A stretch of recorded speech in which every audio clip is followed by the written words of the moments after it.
आज हम बात करेंगे कि एशिया में जनसंख्या के वितरण एवं घनत्व को प्रभावित करने वाले कौन कौन से कारक हैं। एशिया में जनसंख्या का वितरण समान रूप से नहीं पाया जाता है। यहाँ जनसंख्या वितरण में पाई जाने वाली यह जो विभिन्नता है वो विभिन्न भौगोलिक कारकों के कारण पाई जाती है।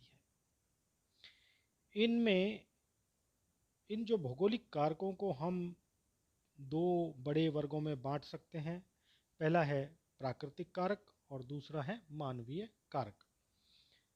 मानवीय कारकों में हम आर्थिक कारक, सामाजिक कारक, सांस्कृतिक कारक व राजनीतिक कारक इनमें बांट सकते हैं।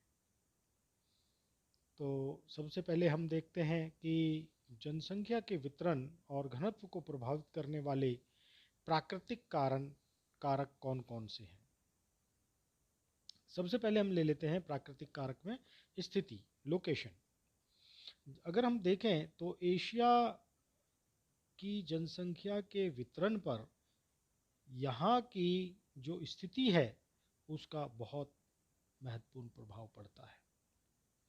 अधिकांश जनसंख्या यहाँ पर शीतोष्ण कटिबंधीय प्रदेशों में निवास करती है या समुद्र तटीय क्षेत्रों में निवास करती है। अगर हम महाद्वीप के आंतरिक भाग में जाएं तो बहुत कम जनसंख्या आंतरिक भाग में निवास करती है। सबसे पहले दूसरा जो है भौगोलिक कारक उस उच्चावच या टोपोग्राफी, स्थलाकृति किस प्रकार की है। तो जनसंख्या वितरण और घनत्व पर स्थलाकृति का अधिक प्रभाव देखने को मिलता है। किसी भी भूभाग पे आप देख लीजिए, सबसे अधिक जनसंख्या मैदानी भागों में ही निवास करती है, पठारी भागों में उससे कम और पर्वतीय और पहाड़ी भागों में सबसे कम जनसंख्या पाई जाती है। क्यों, ऐसा क्यों है? क्योंकि समतल होने के कारण जो मैदानी भाग हैं वहाँ कृषि के लिए पर्याप्त भूमि उपलब्ध होती है।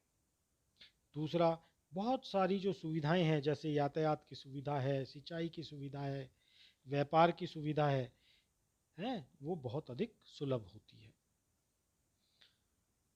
और हम देखें तो अगर उदाहरण के रूप में देखें तो भारत के में जो गंगा, सतलुज और ब्रह्मपुत्र नदियों के मैदान है, या पाकिस्तान में सिंधु नदी का मैदान है, या चीन में हुआंग हो यांगसी कियांग नदी की घाटियां हैं, या हम बात करें दक्षिणी और दक्षिणी पूर्वी एशिया की तो इरावदी, मीकांग, मीनाम आदि नदियों के मैदान हो, ये सभी क्षेत्र सघन जनसंख्या वाले क्षेत्र हैं। इसके अलावा जो समुद्र तटीय मैदान हैं वहां पर भी जनसंख्या का घनत्व अधिक पाया जाता है। चीन में अगर हम देखें तो अधिकांश जो जनसंख्या है वो हुआंग हो, सीकियांग और यांगसी कियांग नदियों के मैदान में ही पाई जाती है। इसके विपरीत जो पहाड़ी क्षेत्र हैं, चाहे वो हिमालय का क्षेत्र ले लीजिए आप या पठारीय क्षेत्र हैं, पहाड़ी क्षेत्रों पर ऊंचे नीचे होने के कारण, अत्यधिक विषम होने के कारण और यातायात के लिए, खेती करने के लिए अनुपयुक्त होने के कारण यहाँ बहुत कम जनसंख्या निवास करती है। अर्थात हम कह सकते हैं कि जो ऊंचे पर्वतीय प्रदेश हैं जैसे हिमालय, वहाँ पर जनाभाव है। इसी प्रकार जो पठारीय क्षेत्र है वहाँ पर जनसंख्या, मध्यम जनसंख्या निवास करती है। जैसा हम उदाहरण के तौर पे लें तो जो भारत का प्रायद्वीपीय पठार आप ले सकते हैं। फिर है जलवायु। भौतिक कारकों में जलवायु जो है वो मनुष्य के न केवल स्वास्थ्य, निवास और आर्थिक प्रक्रियाओं को प्रभावित करता है, बल्कि जनसंख्या वितरण को भी बहुत अधिक प्रभावित करता है। जलवायु के अंतर्गत खास तौर पर अगर हम देखें तो दो मुख्य घटक तापमान और वर्षा ये मानव की क्रियाशीलता को नियंत्रित करते हैं। जो स्वास्थ्यवर्धक जलवायु क्षेत्र है वो मानव को अपनी ओर आकर्षित करती है, जबकि जो स्वास्थ्यवर्धक नहीं है अर्थात अत्यधिक शीतल और अत्यधिक गर्म प्रदेश मनुष्य के लिए सर्वथा अनुपयुक्त होते हैं। तो अति न्यून तापमान और सदैव हिमाच्छादित होने के कारण जो एशिया का टुंड्रा प्रदेश है वो लगभग निर्जन है। इसी प्रकार से जो एशिया के उष्ण मरुस्थलीय क्षेत्र हैं, चाहे वो थार का मरुस्थल हो, चाहे पश्चिमी एशिया का मरुस्थल हो, ये सभी क्षेत्र या सेंट्रल एशिया का गोबी का मरुस्थल हो, ये सभी क्षेत्र मानव के रहने के उपयुक्त नहीं हैं, क्योंकि यहाँ तापमान अत्यधिक पाया जाता है और जल की मात्रा बहुत कम पाई जाती है। तो इस तरह हम देखते हैं कि जो जलवायु है, इसी प्रकार से अगर हम वर्षा का देखें तो वे क्षेत्र जहाँ मध्यम वर्षा होती है, जैसे मानसूनी मैदानी भाग हैं, एशिया के मानसूनी मैदानी भाग, वहाँ पर अत्यधिक जनसंख्या का जमावड़ा मिलता है, जिनमें खास तौर पर भारत, पाकिस्तान, बांग्लादेश। क्योंकि यहाँ पर उपजाऊ भूमि होने के कारण और वर्षा की मात्रा अधिक होने के कारण, मध्यम होने के कारण कम परिश्रम में ही कम से कम वर्ष में 2 फसलें ली जा सकती है। इसलिए यहाँ खाद्य पदार्थ जो हैं उनकी उपलब्धि बनी रहती है। दूसरा, जो विश्व के कम वर्षा वाले क्षेत्र जिनको हम मरुस्थल कहते हैं, न्यून वर्षा वाले क्षेत्र, वहाँ पर भी पानी की कमी होने के कारण मानव नहीं रह पाता। तो हम ये कह सकते हैं कि वर्षा के वितरण और जनसंख्या घनत्व में सीधा सीधा संबंध पाया जाता है, अर्थात जनसंख्या का घनत्व अधिक वर्षा वाले क्षेत्र में कम वर्षा वाले क्षेत्र की और सामान्यतः घटता जाता है। फिर है मिट्टियाँ। अगर हम देखें तो मानव का जो मुख्य व्यवसाय है वो कृषि है। हम ये भी कह सकते हैं कि मानव सभ्यता का इतिहास मिट्टी का ही इतिहास है, क्योंकि उपजाऊ मिट्टी के प्रदेशों ने मानव को हमेशा अपनी ओर आकर्षित किया है और मिट्टी ही वनस्पति का आधार है। अगर मिट्टी उर्वर है तो वहाँ पर अनाज और वनस्पतियाँ पैदा की जा सकती हैं और वनस्पतियों पर निर्भर करने वाले जो मांसाहारी शाकाहारी जीव हैं वो भी वहाँ उपलब्ध होंगे और उन मांसाहारी जीवों पर जो निर्भर मांसाहारी जीव हैं वो भी उपलब्ध होंगे। तो हम देखते हैं कि विश्व के वे सभी क्षेत्र जो नदी घाटियां हैं जहाँ जलोढ़ मिट्टी, उपजाऊ मिट्टी पाई जाती है, या लावा निर्मित काली मिट्टी के क्षेत्र हैं, वहाँ अधिक कृषि उत्पादक क्षमता विद्यमान होने के कारण वहाँ जनसंख्या का जमावड़ा अधिक पाया जाता है। जैसा हमने देखा कि एशिया में जो जनसंख्या का जमावड़ा है वो अधिकांशतः जलोढ़ मिट्टी वाले क्षेत्रों में ही है, चाहे वो गंगा ब्रह्मपुत्र का मैदान हो या चीन में यांगसी कियांग हुआंगहो का मैदान हो। तो अधिकांश जो अधिकतम जो जनसंख्या है, इसी तरह से इंडोनेशिया में जावा द्वीप के में जो उपजाऊ लावा मिट्टी है वहाँ पर भी सघन जनसंख्या निवास करती है। भारत के जो प्रायद्वीपीय पठार है वहाँ पर भी काली लावा मिट्टी होने के कारण, काली कपासी मिट्टी होने के कारण जनसंख्या के वितरण और घनत्व को खनिज पदार्थ का वितरण भी प्रभावित करता है। अगर हम देखें तो औद्योगिक क्रांति के बाद खनिज पदार्थों की जो उपलब्धता है वो जनसंख्या वितरण को बहुत अधिक प्रभावित करती है।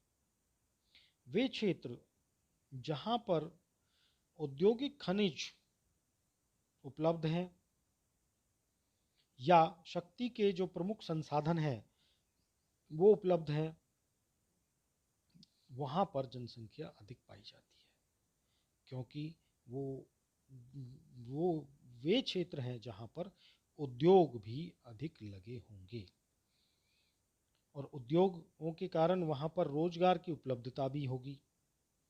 जैसे अगर हम देखें तो दक्षिणी पश्चिमी एशिया के जो शुष्क भाग हैं, जो मरुस्थलीय भाग हैं, वहाँ पेट्रोलियम के विशाल भंडार होने के कारण हालांकि रहने के लिए वहाँ की जो पर्यावरणीय दशाएं हैं वो बहुत अनुकूल नहीं है, लेकिन उसके बावजूद भी वहाँ जनसंख्या ने उल्लेखनीय वृद्धि देखने को मिलती है। इसी प्रकार से अगर हम भारत का क्षेत्र देखें तो भारत का जो खनिज संसाधनों से परिपूर्ण क्षेत्र है, जिसको हम कहते हैं छोटा नागपुर का पठारी क्षेत्र, वहाँ अधिक खनिज पदार्थ प्राप्ति के कारण ही सघन जनसंख्या निवास करती है। फिर है पानी की उपलब्धता या जलाशय। हम देखें तो मानव को हर कार्य करने के लिए, पीने के लिए, नहाने के लिए अर्थात स्वयं के कोई भी कार्य हो, घरेलू कार्य करने के लिए, औद्योगिक इकाइयों में, कृषि के लिए, सिंचाई के लिए जल की आवश्यकता होती है। अर्थात जलापूर्ति की सुविधा वाले जो क्षेत्र हैं वहाँ जनसंख्या सघन पाई जाती है। अगर हम देखें तो जितनी भी पुरानी सभ्यताएं हैं, मानवीय सभ्यताएं हैं, उनका उद्भव नदियों के किनारे ही हुआ है। या हम जितने भी महत्वपूर्ण नगर हैं एशिया की अगर हम देखें तो सिंधु घाटी की सभ्यता है, तो वो सिंधु नदी के किनारे या सिंधु और गंगा नदियों के बीच में ही उद्भव हुआ। इसी तरह से जो ये आधुनिक नगर हैं, आधुनिक काल में भी तो बड़े बड़े जो नगर हैं वो समुद्री तट पर हैं या नदियों के किनारे हैं, बसे हुए हैं। जैसे आप उदाहरण के लिए एशिया में लीजिए, टोक्यो है, शंघाई है, सिंगापुर, कोलकाता, मुंबई, चेन्नई, जो कि समुद्रों के तटों पर स्थित है। इसी तरीके से जहाँ पर भी पानी की कमी है वहाँ अधिक जनसंख्या, खास तौर पर जो शुष्क मरुस्थलीय क्षेत्र हैं वहाँ देखा जा सकता है, चाहे वो थार का मरुस्थल हो, चाहे अरब का मरुस्थल हो, वहाँ पर मानव बहुत कम निवास करता है। अर्थात मानव की जो जनसंख्या घनत्व है वो कम पाया जाता है। अब हम देखते हैं मानवीय कारकों को। मानवीय कारकों में ये सभी कारक आते हैं, चाहे वो आर्थिक कारक हैं, सामाजिक हैं, सांस्कृतिक हैं या राजनीतिक कारक हैं। सबसे पहले हम ले लेते हैं आर्थिक कारक। किसी भी क्षेत्र में मानव अगर रहता है तो वहाँ जीविका के जो साधन हैं वो उपलब्ध होने चाहिए, चाहे वो आखेट हो, पशुपालन हो, कृषि हो, खनन कार्य हो, उद्योग धंधे हो, परिवहन हो, तो ये मुख्य मुख्य जीविका के साधन हैं। तो ये अगर उपलब्ध हैं तो वहाँ जनसंख्या अधिक होगी। तो अगर हम देखें एशिया में तो जितने भी नदी घाटी क्षेत्र हैं जहाँ उपजाऊ मिट्टी उपलब्ध है, जहाँ पर कि कृषि के लिए भौगोलिक दशाएं उपयुक्त हैं, वो घनी बसी हुई हैं। जैसे भारत के उत्तरी मैदान, चीन के मैदान, बांग्लादेश के जो डेल्टाई भाग हैं, वहाँ जनसंख्या का जमावड़ा बहुत अधिक है। इसी प्रकार से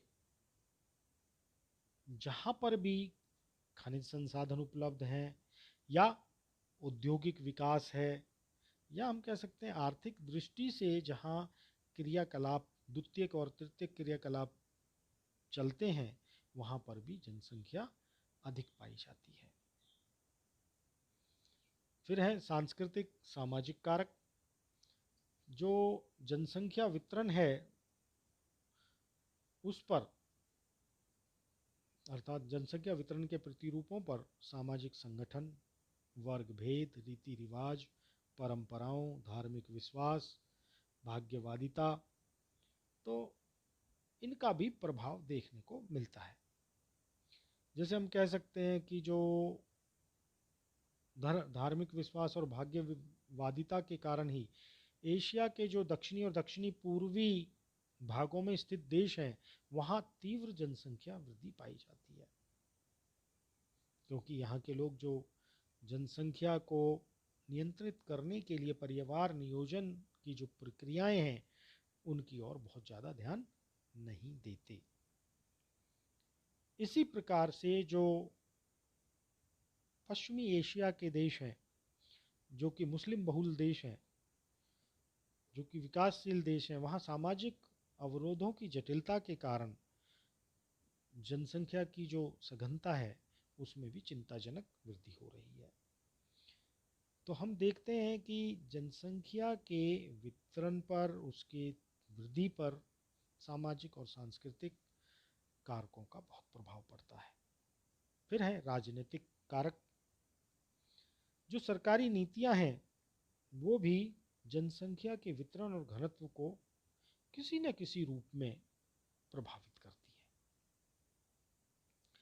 जैसे आप देखें कि अलग अलग देशों की जो सामाजिक आर्थिक परिस्थिति के अनुसार उनकी अपनी अपनी जनसंख्या नीति है। अगर हम देखें तो जैसे रूस ने क्या किया, जो टुंड्रा प्रदेश हैं, जहाँ बहुत शीतल प्रदेश हैं, वहाँ पर लोगों को ज़बरदस्ती बसाया, क्योंकि सरकारी नीति ऐसी है, जो भी बसेगा वहाँ पर उसको कुछ ना कुछ बेनिफिट्स दिए जाते हैं।